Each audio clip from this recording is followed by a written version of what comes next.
একটি দেশ গড়ে ওঠে হাজার বছরের ইতিহাস আর মানুষের স্বপ্ন নিয়ে, কিন্তু সেই দেশটির উপর যদি নজর পড়ে বিশ্বের সবচেয়ে শক্তিশালী পরাশক্তি আমেরিকার, তাহলে তারা পুরো যুদ্ধ বাদিয়ে দেশ ধ্বংস করে না, ধ্বংস করে দেশটির সাজানো সিস্টেমও।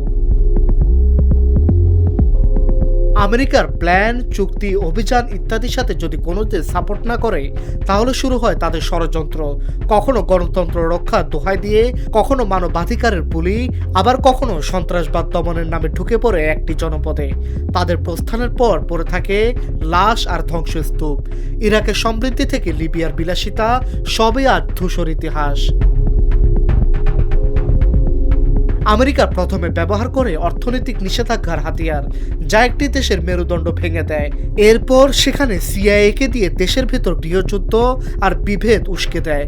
আর সবশেষে আসে তাদের অত্যাধুনিক ড্রোন আর মিসাইল, যা আকাশ থেকে নেমে এসে সব তছনছ করে দেয়। প্রথমে আসা যাক সাদ্দাম হোসেনের কথায়, যাকে মারতে আমেরিকা সাজিয়েছিল গণবিধ্বংসী অস্ত্রের এক সাজানো নাটক, অথচ সেই অস্ত্র কখনো পাওয়া যায়নি।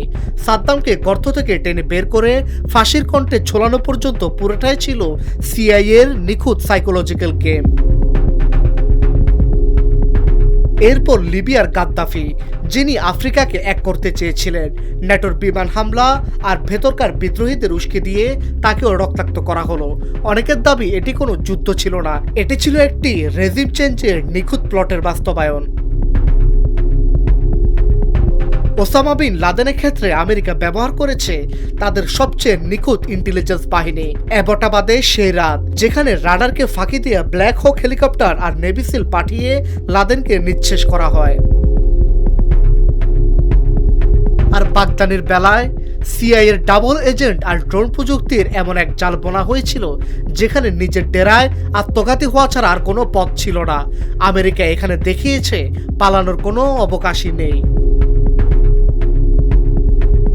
ইসমাইল হানিয়া থেকে ইয়াহিয়া সিনোয়ার, এখানে ষড়যন্ত্র আরো গভীরে। মোবাইল সিগন্যাল, এআই চালিত ফেসিয়াল রিকগনিশন আর ঘরের ভিতরে পুঁতে রাখা অদৃশ্য সেন্সর। সম্প্রতি ভেনেজুয়েলার প্রেসিডেন্ট নিকোলাস মাদুরোকে নিজের দেশ থেকে উঠিয়ে আনা হয়। আর সবশেষ ইরানের আয়াতুল্লাহ আলী খামেনি, যেন আমেরিকা চাইলে আর কোনো নিয়ম নীতির প্রয়োজন পড়ে না। সহজভাবে বললে, জোর যার মুল্লুক তার, এই নীতিতে এই রক্তের হোলি কি শান্তি এনেছে, নাকি আরো দীর্ঘ হয়েছে মৃত্যুর মিছিল, মারণাস্ত্রে পুতুল খেলা? এই প্রেক্ষাপটকে বর্ণনা করতে তাই বলতেই হয়, আমেরিকা যার শত্রু, পৃথিবীতে তার কোনো বন্ধু নেই। ডেস্ক রিপোর্ট, আজকের পত্রিকা।